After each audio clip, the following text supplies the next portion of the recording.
అంచె దినాల్లో అలనాటి పౌలును తలపించే పరలోక మర్మభరిత సందేశాలు. 13 సంవత్సరాల చిన్ననాటి నుండే దేవుని స్వాధీనమై ప్రతి విశ్వాసి బోధకుల స్థాయికి ఎదగాలనే హృదయ భారం గల దైవజనులు కిరణ్ పాల్ గారు మనతో దైవ చిత్తం పంచుకోబోతున్నారు. ప్రతి విశ్వాసి పరిపూర్ణ సామర్థ్యతకై అపోస్తలుల ప్రవక్తల పునాది, ప్రమాణ వాక్య ప్రకార బోధ, వాక్యాన్ని సరిగ్గా విభజించు విధానం, ఆది సంఘ నియమం, సువార్తను గూర్చిన మర్మం, వాక్య సారము, అంత్యకాల సేవా విధానము, శిష్యత్వము, పరిశుద్ధ వ్యక్తిత్వ నిర్మాణము. వాక్యం వింటుండగానే స్వస్థత పొందుతూ బోధకుల స్థాయి జ్ఞానంతో నింపబడుతున్నారు.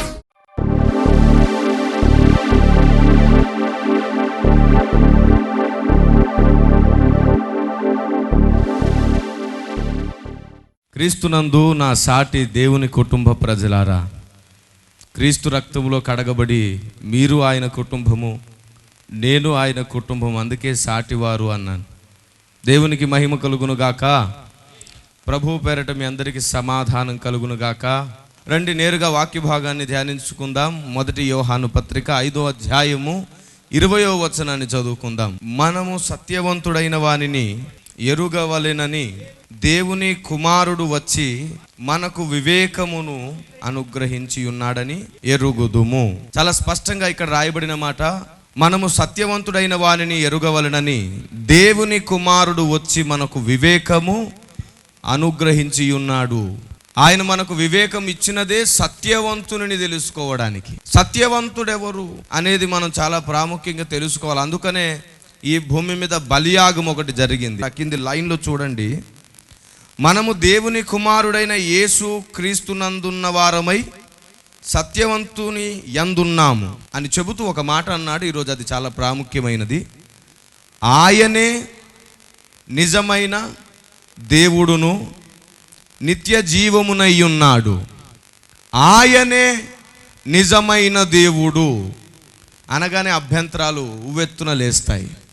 ఎందుకంటే ఇక్కడ స్పెషల్గా ఇంకొక అవకాశం లేకుండా బల్లగుద్ది మరీ చెప్పబడుతుంది. ఆయనే అంటే అర్థం ఏంటి? ఆయన కాక ఇంకెవరు లేరు అని అర్థం. ఆ మాట విన్నప్పుడు మన భారతీయ సహోదరులకు చాలామందికి క్రైస్తవులపై కోపం వస్తుంది.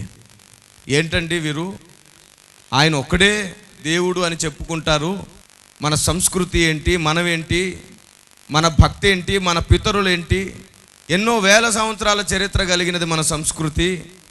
ఈయన ఇప్పుడు వచ్చేసి ఆయనే నిజ దేవుడు అంటాడేంటి? ఎందుకు అంటే వారికి కోపం వస్తుంది. ఇక్కడ ఉన్న మాట ఒకసారి ఆలోచించండి.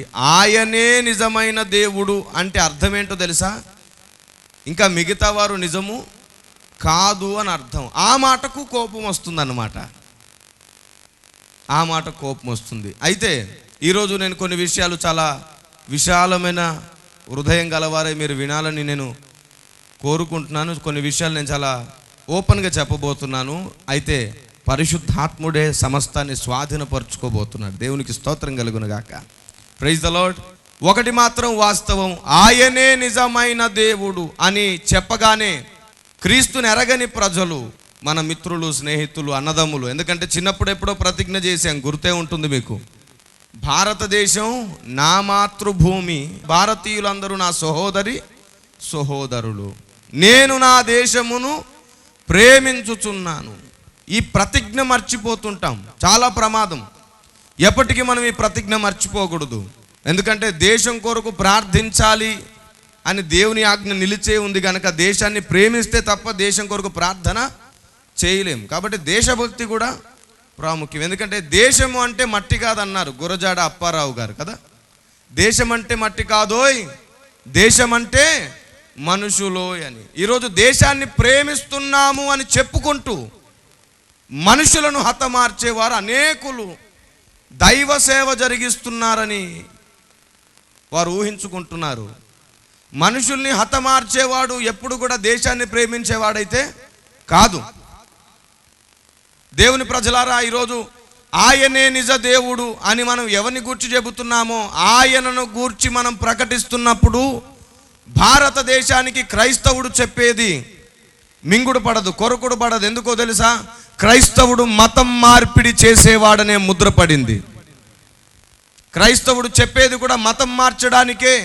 మతం మతం మతం మతం మతం మార్పిడి. ఈరోజు నేను కొన్ని విషయాలు మీ ముందు పెట్టబోతున్నాను, మీరు ఆలోచించండి. మీకు అర్థమయ్యేటట్లు చెప్పాలనుకుంటున్నాను. మీరు కూడా పౌలు గారి వలె సువార్త చెప్పేవారు అవ్వాలని చెప్పాలనుకుంటున్నాను. కొంచెం దృష్టి నిలపండి. మతం మార్పిడి అంటున్నారు. నేను అడుగుతున్నాను, అసలు మతం అంటే ఏంటి? చెట్టు, కాయ, పుట్ట, నీరు, నిప్పు, గాలి, పంచభూతాలలోనిది ఏదైనా మతమా? కాదు కదా. మరి మతం అంటే ఏంటి? చిన్నలు, పెద్దలు, ఏమండి, మనుషులు, జంతువులు, పక్షులు, ఇవేవైనా మతమా? కాదు కదా. పోని గ్రంథాలు, పూజలు, వ్రతాలు, పునస్కారాలు, ఇవి మతమా? కాదు కదా. ఇవి భక్తి అంటారు. మరి మతం అంటే ఏంటి? దేవుడా? దేవునికి మతము, కులము, రంగు, తారతమ్య భేదాలు ఉంటాయా? ఉండవు. మరి మతం అంటే ఏంటండి? చాలామంది క్రైస్తవుడు మతం మార్పిడి చేస్తున్నాడని బాధపడుతుంటారు. వాళ్ళ బాధ వారి దృష్టికి న్యాయమైనదే. కానీ ఏది నిజమో ఏది అబద్ధమో పరిశీలించకుండా వారి ఉద్దేశాలు కలిగి ఉండడం మాత్రం భారతదేశానికే సిగ్గుచేటది, తప్పు. ఎందుకంటే సత్యమేవ జయతే అనే నినాదం దేశానికి ఉన్నది. సత్యము గెలవాలంటే పరిశీలన ప్రాముఖ్యం. మనుషుల్ని కొట్టి చంపితే కాదు, ద్వేషిస్తే కాదు, దూషిస్తే కాదు. ఏవండి, సువార్త చెప్పి వస్తుంటే కాచుకొని వాని కాళ్ళు చేతులు విరగొడితే వాడు ఇంకా చెప్పడనుకుంటున్నారేమో. అలా అనుకునే చాలా మంది ఇప్పటికీ ఎందరినో హతమార్చారు. వందల మంది హతమార్చబడితే వేల మంది లేస్తానే ఉన్నారు. దేవునికి మహిమ కలుగును గాక. ఎప్పుడు సత్యమును గూర్చిన వార్త అణిచివేయబడదు. ఎంత అణిచితే అది అంతగా ఎగిసి పడుతుంది. అది మనకు చరిత్ర చెబుతున్న నిజం. Praise the Lord. అయితే దీంట్లో మనుషుల్ని హతమారిస్తే ఎవరు గెలవరు, ఎవరు ఓడిపోరు. కానీ పరిశీలనకు కూర్చుంటే మాత్రం ఏది సత్యమో ఏది అసత్యమో ఇట్టే తేలిపోతుంది. ఏది సత్యమో ఏది అబద్ధమో తెలుసుకోవడానికి కూర్చోవాలి. ఎందుకంటే నేను మాట్లాడుతున్నది నా దేశాన్ని ప్రేమిస్తున్నానన్న హృదయ నిశ్చయతతో. దేవునికి స్తోత్రం కలుగునుగాక. నేను నా దేశాన్ని కానీ, నా దేశ ప్రజలను కానీ, నా దేశ నమ్మకాలను కానీ ఏ రోజు కించపరచను. కానీ నా దేశానికి సత్యం చెప్పకుండా కూడా నేను ఏ రోజు మౌనంగా ఉండను. దేవునికి స్తోత్రం కలుగునుగాక. ఏది మతం? మతం అంటే ఏమిటి? దేవుడా? దేవునికి మతం ఉండదు, కులం ఉండదు. మరి మేము దేవుణ్ణి చూపిస్తుంటే మతాన్ని మారుస్తున్న వారనే ముద్ర మా మీద వేయడం ఎంత న్యాయం అండి? ఏమైనా న్యాయమేనా అది? క్రైస్తవుడు మతాన్ని ప్రకటించడు, క్రైస్తవుడు దేవునిని ప్రకటించేవాడు. దేవునికి స్తోత్రం కలుగునుగాక. దేవునికి మతం లేదు, దేవునికి కులం లేదు, రంగు తారతమ్య భేదాలు లేవు. దేవుడు అన్నవానికి అలాంటి లక్షణాలు లేవు. దేవుడు అందరికీ దేవుడు. అందుకే చాలా చక్కగా రాయబడింది అపోస్తల కార్యం 10వ అధ్యాయం 36వ వచనములో, యేసు క్రీస్తు అందరికీ ప్రభువు. ఆయనకు అంటుడు ముట్టుడు లేదు, తారతమ్య భేదాలు లేదు, కుల భేదాలు లేదు. ఆయన గ్రామానికో దేవుడు కాదు, మండలానికో దేవుడు కాదు, జిల్లాకో దేవుడు కాదు, రాష్ట్రానికో దేవుడు కాదు, దేశానికో దేవుడు కాదు. ఆయన ప్రపంచంలో ఉన్న ప్రతి వ్యక్తికి దేవుడు. ఈరోజు మేము దేవుణ్ణి ప్రకటిస్తున్నాం సహోదరులారా, దేవుణ్ణి ప్రకటిస్తున్నాం, మతాన్ని ప్రకటించట్లేదు. ఆ మాటకు వస్తే మీరు అనుకునే మతాన్ని మేము ప్రకటించట్లేదు. కానీ మతం అనే మాటకు అసలైన నిర్వచనాన్ని చూడాలనుకుంటే మాత్రం అందరి కనులు తెరుచుకుంటాయి. మతం అంటే ఏంటో తెలుసా? పెద్దలు చిన్నపిల్లల్ని గద్దిస్తుంటారు. ఒరేయ్, ఎంత చెప్పినా నీ మతం నీకేనేంట్రా అంటుంటారు. అంటే అర్థం ఏంటన్నమాట? ఎంత చెప్పినా నీ ఉద్దేశం నీకేనా, నీ ఆలోచన నీకేనా? అదండి మతం అంటే. మీరు అనుకునే మతం కనబడదు, వినబడదు, రంగు లేదు, రుచి లేదు, అసలు ఉందో లేదో తెలియదు. కానీ బ్రతుకున్న మనుషులు మాత్రం కొట్టుకొని చూస్తున్నారు, ద్వేషాలతో, భయంకరమైన విభేదాలతో. చూడండి, ఒకసారి ఆలోచించండి. మతాల కోసం మనుషులు చంపుకొని, మనుషులు పోట్లాడుకొని, మనుషుల మధ్యలో దేశ ప్రేమనే పోగొట్టుకోవడం అవసరం అంటారా? క్రైస్తవుడు మత ప్రచారము చేస్తున్నాడు, మతం మారుస్తున్నాడు అనే పేరట క్రైస్తవులని హింసిస్తున్నారు, ద్వేషిస్తున్నారు, దూషిస్తున్నారు, గ్రామ బహిష్కరణ చేస్తున్నారు, కుల వెలివేత జరిగిస్తున్నారు. ఎందరో పెద్దలు వారిని ఒంటరిగా చేసి ఇబ్బందులు పెడుతున్నారు. నేను చెబుతున్నాను, ప్రభు ఎప్పుడో చెప్పారు, మీరు నన్ను వెంబడిస్తే, నా యందు విశ్వాసం ఉంచితే లోకంలో మీకు శ్రమ. ప్రభు చెప్పిందే నెరవేరుతుందని సంతోషిస్తామే కానీ మాకు ఇలా ఎందుకు కలిగిందని కృంగిపోయేవారు కాదు క్రైస్తవుడు. దేవునికి స్తోత్రం కలుగును గాక. దేవునిని నమ్మేది సుఖ సంతోషాల కోసం కాదు. నేను అంటాను, అసలు ప్రభుని నమ్ముకుంటే సమస్యలు పోతాయి, అప్పులు పోతాయి, రోగాలు పోతాయి, ఇబ్బందులు పోతాయి అని చెబుతూ కొందరిని ఆకర్షిస్తూ స్వస్థతల వైపే తిప్పి వారికి కనీసం దైవ జ్ఞానం లేని మూర్ఖులుగా పరమానందయ్య శిష్యులుగా చేస్తున్నటువంటి వారందరినీ దేవుడు లెక్క అడుగుతాడు, ఖచ్చితంగా అడుగుతాడు. వారు ఎంత నీతిమంతులైనా, ఎంత మంచివారైనా, ఎంత గొప్పవారైనా, ఎంత సౌమ్యులైనా ఈ విషయంలో లెక్క అడుగుతాడు దేవుడు.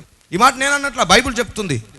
ఖచ్చితంగా లెక్క అడుగుతాడు. డైరెక్ట్గా రాయబడింది, నా యందు విశ్వాసం ఉంచితే మీకు శ్రమ కలుగును అన్నాడు. లోకంలో సుఖ సంతోషాల కోసం దేవుని దగ్గరకు వస్తున్నారా? అప్పులు, సమస్యలు, అనారోగ్యాలు పోవడానికి దేవుని దగ్గరకు వస్తున్నారా? అయితే మోసపోయారు. అది ప్రాస్పరీ గాస్పల్, అది సత్య సువార్త కాదు. బాప్తిజం ఇచ్చేటప్పుడు అంటుంటారు, ఎన్ని సమస్యలు వచ్చినా, ఎన్ని ఇబ్బందులు వచ్చినా సరే ఆయన కోసం నిలబడతావా అనేమో అక్కడ అడుగుతారు. ఇక్కడికి వచ్చేసరికి ఏమో, రండి, నీకు ఉద్యోగం లేదా, రండి, నీకు గర్భఫలం లేదా, రండి, నీకు అనారోగ్యమా, రండి రండి అని చెప్పి వాళ్ళ ద్వారా దేవుడు వాళ్ళకే జరిగించుకోవాలనుకున్న చాలా వాటి విషయంలో వారి సామర్థ్యత వారికి గుర్తు చేసేవాడు వారిని సోమరులు చేస్తున్నాడు. ఏమండి, ఈ మాట నేను అనలేదు. ప్రకటన గ్రంథము 2వ అధ్యాయము 19వ మాట చదువుకుందాం. నీ క్రియలను, నీ ప్రేమను, నీ విశ్వాసమును, నీ పరిచర్యను, నీ సహనమును నేను ఎరుగుదును. నీ మొదటి క్రియల కన్నా నీ కడపటి క్రియలు మరి ఎక్కువైనవని ఎరుగుదును. అంటే మొదటి కంటే ఇప్పుడు మంచి పరిచర్య చేస్తున్నావు, చాలా ఎదిగావు, నువ్వు డెవలప్ అయ్యావు, బాగుంది, నేను ఎరుగుదును అని చెప్పి 20వ వచనంలో ఏమన్నాడు చూడండి. అయినను నీ మీద తప్పు ఒకటి నేను మోపవలసి ఉన్నది, ఏమనగా తాను ప్రవక్తని అని చెప్పుకొనుచున్న యజబేలను స్త్రీని నీ ఉండనిచ్చుచున్నావు. యజబేల్ అనే స్త్రీని ఉండనివ్వడం ఏంటండి? ఎప్పుడో ఏలియా కాలంలో యోహు రాజు పట్టాభిషిక్తుడైనప్పుడు గుర్రాల కాళ్ళ గిట్టల కింద నుజ్జు అయిపోయింది ఆవిడ. మరలాగా నూతన నిబంధన కాలంలో నజరేయుడైన యేసు పలుకుతున్న మాటలు. యజబేలు అప్పుడు ఉండడం ఏంటంటే, శరీరంతో యజబేలు చనిపోయింది, కానీ యజబేలులో ఉన్న దురాత్మ ఇంకా సంఘములలో పొరపాటు బోధలు జరిగిస్తూ, తప్పుడు బోధలు వేరు, పొరపాటు బోధలు వేరండి. రెండింటిని ఒకే కట్టాన కట్టకూడదు. నీతిమంతులైన వారు, పరిశుద్ధులైన వారు, గొప్పవారు కొన్నిసార్లు పొరపాటుగా బోధ చేస్తారు. వారు తప్పుడు బోధలు ఏమి చేయరు, నీతిమంతులే. వారు ఎంతో చేయాలనుకుంటారు, కానీ వారి వల్ల ఎలాంటి యూజ్ ఉండదని బైబిల్ చెప్పింది. 11వ కీర్తన 3వ మాటలో చాలా స్పష్టంగా, పునాదులు పాడైపోగా నీతిమంతులు ఏం చేయగలరు? ఉన్నారు. వాళ్ళు ఎంత చేసినా సరే నిలవవు. కారణం ఏంటంటే ఇసుక మీద కట్టబడుతుంది ఆ ఇల్లు. దేవుని ఇల్లు బండపైన, పునాది పైన. ఎఫెసీ 2:20 ప్రకారం అపోస్తలులు, ప్రవక్తలు వేసిన పునాది అనగా బోధ పైన కట్టబడాలి. కానీ ఇసుక పైన, మెరకల్స్ పైన. దేవుడు కాకపోతే ఎవరు చేస్తారండి అద్భుతాలు? ఆయన సజీవుడు. ఆయన కాకపోతే ఎవరు మాట్లాడతారు చెప్పండి? ఓ చెట్టో, రాయో, పుట్టో చేస్తుంది అద్భుతాలు? చేయదు, దేవుడే చేస్తాడు. యేసుని నమ్మడం అంటే మతం మార్పిడి కాదు. యేసుని నమ్మమనేది మేము అద్భుత, ఆశ్చర్య, సూచక క్రియల కోసం కాదు, లేదంటే ఈ లోకంలో క్షణికమైనవి గతిస్తాయి చూశారు వాటిని ఎరవేస్తున్నది కాదు. కానీ ఈరోజు మాలోనే కొందరు కల్పులు ఆ పని చేసి, దౌర్భాగ్యమైన పనులు చేసి క్రైస్తవ్యానికి మచ్చ తెచ్చి పెడుతున్నారు. ఏమండి, ఒక పెద్ద ఆయన అన్నారు, బాబు ఈనాడు ఎక్కడ చూసినా క్రైస్తవ మాంత్రికులు ఎక్కువైపోయారు నాయన అన్నాడు. నేను ఒక క్షణం, మీ ఉద్దేశం ఏంటండి అంటే, వీరు నీళ్లు జల్లుతున్నారు, బూడిద తీసుకొస్తున్నారు, రకరకాల పండ్లు అని చెప్పేసి పండుగలు పెడుతున్నారు, పిచ్చి పిచ్చి పనులు ఎన్నో చేస్తున్నారు, కానీ వాక్యము విశ్వాసులలో నాటే పని ఎవరు చేస్తారు నాయన అన్నాడు. నిజమే అంకుల్, మీలో ఉన్న ఆ వేదన పరిశుద్ధాత్మునిలో కూడా ఉంది. కానీ ఆ మాట మనం చెబితే విరోధులం అయిపోతాం.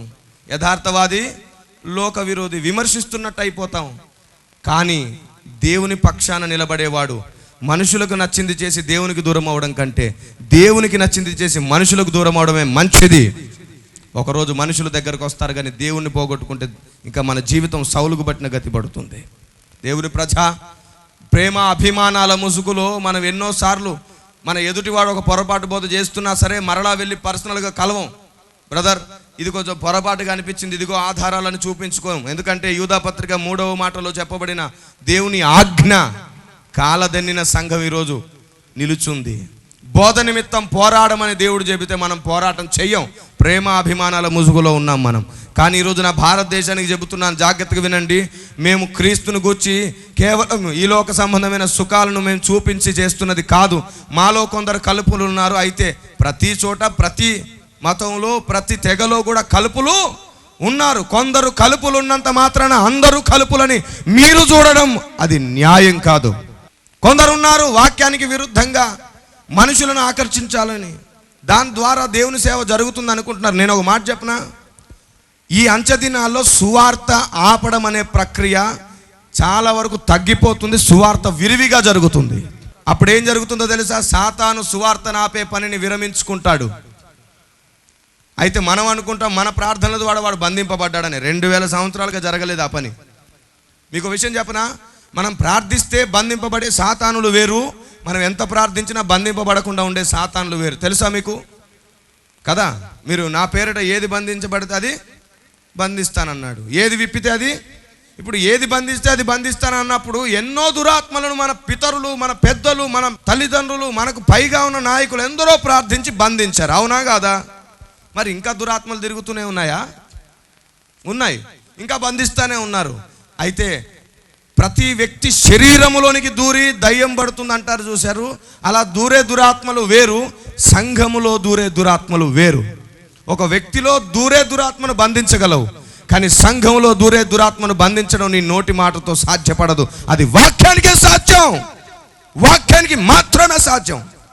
ఆమేన్. అలాంటి వాక్యం నీ చేతిలో లేనప్పుడు సంఘంలో ఉన్న ఆ యజబేల్ అనే దురాత్మను నీ ఉండనిచ్చుచున్నావని దేవుడు నింద మోపుతాడు. ఇప్పుడు ఎందుకు అన్నాడు ఆ మాట? అర్థమైందా? శరీరంలో ఉన్న దురాత్మను, మనసులో ఉన్న దురాత్మను తొలగించుకొని మంచి పరిశుద్ధ వ్యక్తిత్వం నీకుంది, ప్రేమ, క్రియలు, పరిచర్య అన్నీ నేను ఎరుగుదును అన్నాడు.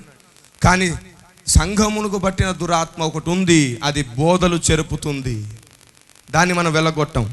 అందుకని నా భారతదేశ నా ప్రియమిత్రులకు ఈరోజు నేను మీకు ఇవ్వబోయే సందేశం మీకు నిజ దేవుడెవరో అర్థమయ్యేటట్లు చేస్తుంది. దేవునికి మహిమ కలుగును గాక.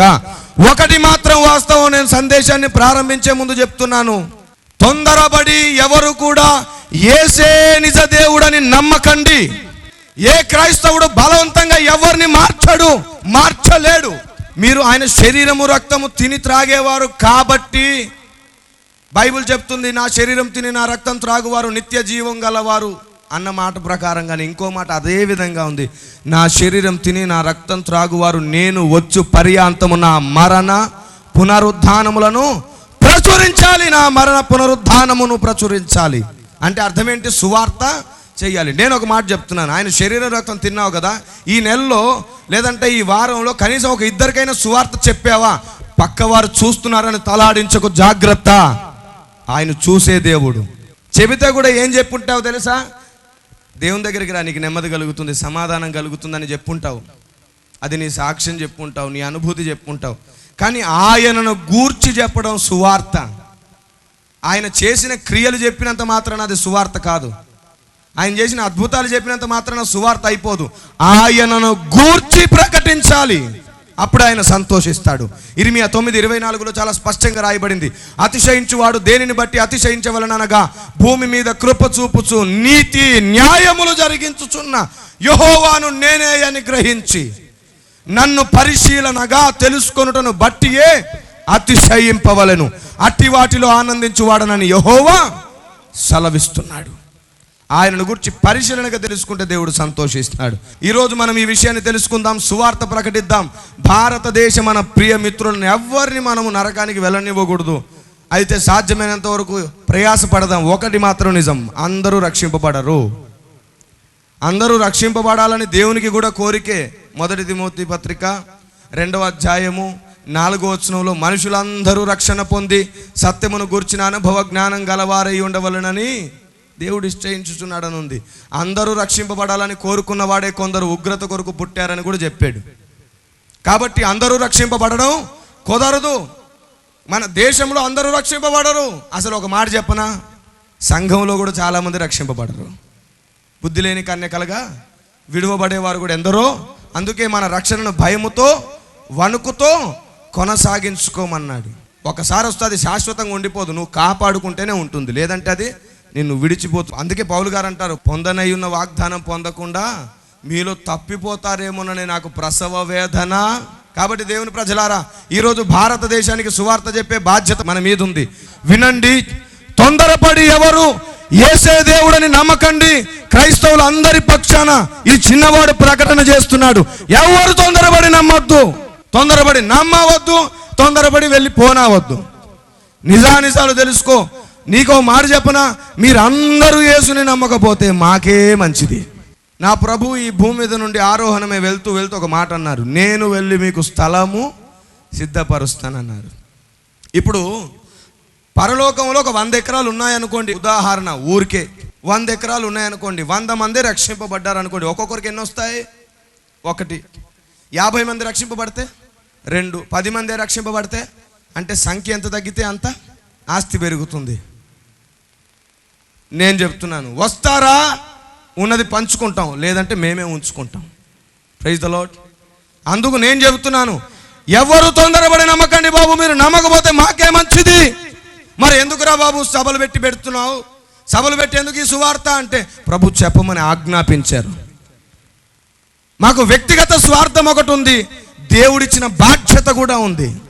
మీరు పూర్తిగా నమ్మాలన్నదే మా కోరిక, మీరు రక్షింపబడాలన్నదే మా ఆలోచన. కానీ రక్షింపబడకపోతే మాకే క్షేమం అనే విషయం కూడా ఒకసారి చెప్తున్నాను. ఇందును బట్టి మీకు అర్థం కావాలి, క్రైస్తవుడికి ఇంకొక స్వార్థం ఉంది. ఏంటో తెలుసా? పరలోకంలో ఆయన ఇచ్చే స్వాస్థ్యము అధికంగా పొందాలనే స్వార్థం ఉంది. కాబట్టి ఎక్కువ మంది రాకపోతే మాకే మంచిది. ఇప్పుడు చెప్పండి, మేము బలవంతం మతం మార్పిడి చేస్తున్నామని ఎవరు చెప్పగలరు? చెప్తున్నాం, వింటే అది సత్యమని మీకు అనిపిస్తే మిమ్మల్ని ఎవరు ఆపలేరు. ఖచ్చితంగా మీరు రక్షింపబడి తీరుతారు. ఎందుకంటే ఆస్తి నాది మీది మనది కాదు, ఆయనది. ఆయన పంచిస్తాడు వారసునిగా నువ్వు మారితే. దేవునికి స్తోత్రం కలుగును గాక. అవును, అసలు ఇంత వివాదం ఏంటి? ఈరోజు ఎవరు నిజ దేవుడు అని తెలుసుకోవాల్సిన దౌర్భాగ్యం ఎందుకు పట్టింది? ఎవరు నిజ దేవుడు అని పరిశీలించవలసిన దౌర్భాగ్యం ఎందుకు పట్టింది? అసలు నిజ దేవుడు ఎవరు? మొదటి మానవుడు ఎక్కడుండేవాడు? అసలు ఆ మానవుడు మొదట ఎవరిని ఆరాధించాడు? సృష్టికర్త అన్నవాడు ఉన్నాడు అంటే మానవుని చేశాడన్నమాట నిజమే. అయితే అది ఏదో ఒక చోట దేవుడు వాడిని చేసి ఉంటాడు. అది ఎక్కడ చేశాడు? అయితే మొదటి మానవుడు ఎక్కడ చేయబడ్డాడో, ఆ మానవుడు ఎవరిని ఆరాధించేవాడో ఈ ఆర్కియలాజికల్ ప్రూఫ్స్ ఒకవేళ మనం చూడగలిగితే, ఆ మొదటి మానవుని చేసిన దేవుడు, ఆ మొదటి మానవుడు నివసించిన ప్రదేశము, అదంతా పరిగణలోనికి తీసుకుంటే నిజ దేవుడు ఎవరో బయటకు వచ్చే అవకాశం ఉంది. దేవునికి స్తోత్రం కలుగును గాక. Praise the Lord. Archaeological proofs ఇలా చెబుతున్నాయి, మొదటి మానవుడు భూమధ్య భాగములో ఉండేవాడని. భూమధ్య భాగము ఏమండి, బైబిల్ గ్రంథం కూడా ఇలా చెబుతుంది. ఒకసారి మీరు ఇప్పుడు తెర మీద చూడండి, మొదటి మానవుడు ఎక్కడ ఉండేవాడో చూడండి ఒకసారి. అదిగోండి, బాబేలు గోపురం కనబడుతుంది. ఈ బాబేలు గోపురం దగ్గర బైబిల్ చెబుతున్న ప్రకారంగా ఆర్కియలాజికల్ ప్రూఫ్స్ కూడా ఉన్నాయి, ఆధారాలు కూడా దొరికాయి. భూగర్భ శాస్త్రజ్ఞులు దాన్ని ఇప్పటికీ నిరూపించారు కూడా. అక్కడ మానవుడు ఒకే చోట ఉన్న ప్రదేశం ఇది, ఒకే భాష, ఒకే ప్రజ. అప్పటికి ప్రజలు వేరవ్వలేదు, భాష ఒకటే, ప్రజలు ఒకటే.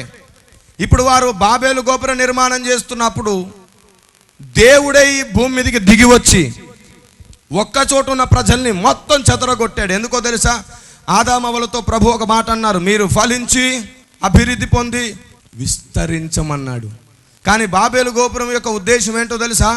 నిమ్రోద్ అనే ఒక రాజు, ఒక మహాపరాక్రమశాలి, అతను అందరినీ నేనే ఏలాలి, నేనే పరిపాలించాలి అని చెప్పి దాన్ని ఒక రాజధాని నగరంగా చేసుకోవాలనుకున్నాడు. బాబేలు గోపురం నిర్మాణం చేసినాడు. ప్రజలందరూ అక్కడ ఉన్నారు. దేవుడు తన చిత్తానికి విరుద్ధంగా చేస్తున్న దీనిని నిలిపివేయడానికి ఈ భూమి మీదకి దిగి రావడం జరిగింది. చూడండి ఒకసారి మీరందరూ. దేవుడు బాబేలు ప్రజలను చెదరగొట్టుట. ఒకే భాష, ఒకే ప్రజ బాబేలు గోపురం దగ్గర ఉన్నారు. ఈ బాబేలు గోపురం దగ్గర దేవుడు దిగి వచ్చి ఎలా చెదరగొట్టారంటే భాషలు తారుమారు చేసినాడు. అంటే ఈరోజు భూమి మీద అనేక భాషలు ఉన్నాయి, వీటికి కర్త దేవుడు. Praise the Lord. దేవుడు వారిని చెదరగొట్టాడు. ఎలా చెదరగొట్టాడు తెలుసా? భూమధ్య భాగంలో ఉన్న ఈ ప్రజలు భూమి అందంతటా చెదిరిపోవాలని చెదరగొట్టాడు. అప్పుడు భూమధ్య భాగం నుంచి చాలా మంది వలస వచ్చారు. అవును, వీళ్ళు చెదిరిపోవడానికి కారణం ఏంటి? భాషలు తారుమారగుట. అదిగోండి, భాషలు తారుమారగుట, ప్రజలు చెదిరిపోవుట. అప్పుడు ప్రపంచమందంతటా ప్రజలు చెదిరిపోయారు. అప్పటికి దేశాలు లేవు, రాష్ట్రాలు లేవు, కులాలు లేవు, మతాలు లేవు, ఏమీ లేదు. భాషలు తారుమారైపోయి ప్రజలు వెళ్ళిపోయారు. అయితే ప్రజలకు అప్పటికి ఒక లక్షణం ఉంది, దేవుని వెదకడం. దేవుని వెదకడం అనే లక్ష్యం కలిగినటువంటి వారు ఎంత దూరం వెళ్ళినా, ఎన్ని ఖండాలు దాటినా, ఎక్కడికి వలస వెళ్ళినా సరే దేవుణ్ణి వెదికే మనసు మాత్రం వారి నుండి పోలేదు. భాష మారింది కానీ భావం మారలేదు. దేవుణ్ణి వెతుకుతూనే ఉన్నారు. చూడండి ఒకసారి. ఆ తర్వాతే భారతదేశం అనే దేశం కూడా ఏర్పడింది. భారతదేశానికి కూడా కొందరు వచ్చారు. భారతదేశం గుర్తింపులోకి రాకముందే ఇక్కడికి కొందరు వచ్చారు, వలస వచ్చారు. మొదటి నుంచి ఎవరు ఏ దేశంలో ఉండలేదు. అందరూ భూమధ్య భాగం నుంచి వలస వెళ్ళి ఆయా దేశాల్లో స్థిరపడ్డారు. అప్పుడు వాటికి ప్రదేశాలు అని పేరు. ఎప్పుడైతే జనసంద్రం అధికమైందో అవి ప్రదేశాలు కాస్త దేశాలుగా పేరు పొందాయి. మీరు చెప్పండి, గ్రామము అంటే చాలా తక్కువ జనాభా, మండలము అంటే అనేక గ్రామాల సముదాయం, జిల్లా అంటే మండలాల సముదాయం, రాష్ట్రం అంటే జిల్లాల సముదాయం, దేశం అంటే మరలా రాష్ట్రం. అంటే జనాభా అధికమవుతున్నప్పుడు ఒక్కొక్క పేరు మారుతూ వచ్చింది కదా. అలాగే విస్తారమైన జనము దేశముగా పిలువబడ్డారు. అందుకే ఏమన్నాడు? దేశం అంటే మట్టి కాదోయ్, మనుషులు. విస్తారమైన జనము దేశము, ప్రదేశము తర్వాత దినాల్లో దేశముగా పరిణతి చెందింది. అయితే ఇక్కడ మీకు ఒక విషయం చెప్పాలి. దేశాలు విడిపోయాయి, ప్రజలు విడిపోయారు, కానీ దేవుని వెదికే లక్షణం అయితే పోలేదు. అప్పటికి దేవుని వెతుకుతూనే ఉన్నారు. చూడండి ఒకసారి. అన్ని దేశాల వారు దేవునిని వెదికారు. మన దేశ ప్రజలు కూడా, భారతదేశ మహర్షులు కూడా దేవుని వెదికారు. చూడండి ఒకసారి. అదిగోండి, భారతదేశ మహర్షులు కూడా దేవునిని వెదికారు. తపస్సు చేసి వెదికారు. ఏం చేసి వెదికారు? తపస్సు చేసి. తపస్సు అనే మాటకు అర్థం తెలుసా? తపస్సు అనే మాటకు అర్థం తెలియాలంటే తమస్సు అనే మాటకు అర్థం తెలియాలి. తమస్సు అనే మాటకు అర్థం తెలుసా? తమస్సు అనగా చీకటి. తపస్సు అంటే చీకటిలో నుండి వెలుగులోనికి వెళ్ళే ప్రయత్నం అని అర్థం. ఇప్పుడు చెప్ప, ఆ మాట అనకూడదా? చీకటిలో నుండి వెలుగులోనికి వెళ్ళే ప్రయత్నం. మీకు తెలుసా, మన స్కూల్స్లో, కాలేజెస్లో కూడా మనకు ఒక ప్రార్థన నేర్పిస్తుంటారు. యాజ్ఞవల్కి మహర్షి చేసిన ప్రార్థన. ఈ యాజ్ఞవల్క మహర్షి బృహదారణ్య ఉపనిషత్తులో చేసిన ప్రార్థన స్కూల్స్లో, కాలేజెస్లో నేర్పిస్తుంటారు. ఏమనో తెలుసా? అసతో మా సద్గమయ, తమసో మా జ్యోతిర్గమయ, మృత్యోర్మ అమృతంగమయ అనే మాటకు అర్థం తెలుసా? అసతో మా సద్గమయ అంటే, ఓ దేవా, అసత్యము నుండి మమ్మల్ని సత్యములోనికి నడిపించు. అసతోమా సద్గమయ్యా, అయ్యా మమ్మల్ని సత్యంలోనికి నడిపించు. తమసోమా జ్యోతిర్గమయ, చీకటి నుండి వెలుగులోనికి నడిపించు. మృత్యోర్మ అమృతంగమయ, మరణము నుండి జీవములోనికి నడిపించు. 3 ప్రార్థనలు చేశాడు ఈ మహానుభావుడు. 1 సత్యంలో నడిపించు, 2 వెలుగులోనికి నడిపించు, 3 జీవంలోనికి నడిపించు. ఎవరికి ప్రార్థన చేశాడంటే సృష్టికర్త అయిన దేవునికి ప్రార్థన చేశాడు. అయ్యా నడిపించు. రైట్.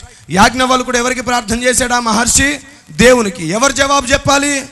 దేవుడే చెప్పాలి. మరి ఎన్నో సంవత్సరాల క్రితం ఆయన చేసిన ప్రార్థనకు 2016 సంవత్సరాల క్రితం ఈ భూమి మీద ఒక ఆయన మాట్లాడాడు. బాబు, సత్యం కావాలన్నారుగా, నేనే సత్యమును. వెలుగు కావాలన్నారుగా, నేనే వెలుగును. జీవం కావాలన్నారుగా, నేనే జీవాన్ని. అంటే యాజ్ఞవల్కుడు చేసిన ప్రార్థనకి జవాబిచ్చిన వాడే దేవుడైతే ఈరోజు భూమి మీద ఆ జవాబు ఇవ్వగలిగిన వ్యక్తి ఒకే వ్యక్తి కనబడుతున్నాడు. ఆయన నజరేయుడైన యేసు. దేవునికి స్తోత్రం కలుగును గాక. ఈ 3 విజ్ఞాపనలు విని వాడికి జవాబు ఇవ్వగలిగిన వాడు ఆయన ఒక్కడే. ఇంతవరకు ఎవరు ఆ జవాబు ఇవ్వలేదు. అంటే యాజ్ఞవల్క మహర్షి చేసింది ఎవరికి ప్రార్థన? ఇక్కడ ఇంకో మాట, విదేశీ దేవుడు, తెల్లవాళ్ళ దేవుడు, మాదిగల వాళ్ళ దేవుడు, ఇలాంటి పిచ్చి మాటలు ఎన్నో మాట్లాడతారు. నేనంటాను, మరలా చెప్తున్నాను, దేవునికి దేశ భేదం లేదు, రంగు భేదం లేదు, కుల భేదం లేనే లేదు. వాళ్ళ దేవుడు వీళ్ళ దేవుడు అంటారేంటయ్యా బాబు? అందరికీ దేవుడు ఆయన ఎవరు అనే ప్రశ్నలో ఈరోజు ఉన్నాను నేను. ఆ రోజు వాళ్ళు కూడా అదే పని చేశారు. దేవా నువ్వెవరివి, ఎలా ఉంటావు, ఎక్కడ ఉంటావు, నిన్ను ఎలా గుర్తుపట్టాలి? అప్పుడు దేవుడు వారికి దర్శనం ఇచ్చాడు. చూడండి ఒకసారి, అదిగోండి, దేవుడు ఋషులను దర్శించాడు. దేవునికి స్తోత్రం కలుగును గాక. ఎలా దర్శించాడు అంటే వారి ప్రార్థన విని దేవుడు దర్శించాడు. ఎందుకంటే పరిశుద్ధ బైబిల్ గ్రంథం చెబుతుంది, యథార్థముగా మొరపెట్టు వారికి ఆయన సమీపం, నిజముగా మొరపెట్టు వారికి ఆయన సమీపం. ఇప్పుడు ఒక మాట అంటాను, నిజముగా మొరపెట్టే క్రైస్తవులకి ఆయన సమీపం అని ఉందా బైబిల్లో? నిజముగా మొరపెట్టే వారికి సమీపం అంటే అర్థం ఏంటి? ఎవరికైనా ఆయన సమీపం అవుతాడు వాడు నిజంగా ప్రార్థిస్తే. Praise the Lord. అయితే వీరు యథార్థంగా దేవుని వెతికారు. నువ్వెవరివయ్యా? మన ఋషులు దేవుని వెతికే సమయానికి దేవుని పేరు తెలియదు. ఇది నోట్ చేసుకోండి, మీ మనసులో మర్చిపోకండి. దేవుని పేరు తెలీదు, దేవుడు ఎలా ఉంటాడో తెలీదు, దేవుడు స్త్రీయా పురుషుడా తెలియదు. తెలియకయే దేవుని వెతికారు ఎవరు ఎవరు అని. అందుకే వేదాలలో రాయబడింది. ఈ గ్రంథాలు నేను చదివాను, ఇందులో ఎక్కడ కూడా విగ్రహారాధన లేదు. ఇందులో ఎక్కడ కూడా ఫలానా అని ఒక పేరు ప్రకటించలేదు. దేవుళ్ళు చాలామంది ఉన్నారని వేదం చెప్పట్లేదు. దేవుడు ఒక్కడే అని చెప్తుంది, ఆయన ఆత్మస్వరూపి అని చెప్తుంది. ఆయన వెదకకపోతే, ఆయన తెలుసుకోకపోతే నరకం తప్పదని చెప్తుంది వేదం. Praise the lord.